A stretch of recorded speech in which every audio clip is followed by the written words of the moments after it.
राज्यपाल के उपस्थिति में छत्तीसगढ़ राज्य के स्थापना दिवस के मौका में हुई रंगारंग सांस्कृतिक कार्यक्रम।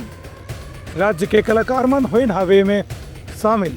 राज्यपाल रमेन डेका की मौजूदगी में आज राजभवन स्थित सचिवालय के सभागार में 6 अलग अलग राज्य के स्थापना दिवस मनाए गए। इस मौका में संबंधित राज्य की परंपरा और संस्कृति के मुताबिक रंगारंग कार्यक्रम भी वहाँ के कलाकार मन प्रस्तुत करें। कलाकार मन संबोधित करत राज्यपाल कहें कि एक भारत श्रेष्ठ भारत अभियान के तहत अलग अलग राज्य के स्थापना दिवस मनाए के परंपरा शुरू करे गए है। एक से राज्य मन के बीच में सांस्कृतिक संबंध भी मजबूत होते, संग संग एक दूसरे की परंपरा ला जाने के मौका मिलते। यही बहाना कलाकार मन के बीच में एक अंतर संबंध बनते और आदान प्रदान भी मजबूत होते।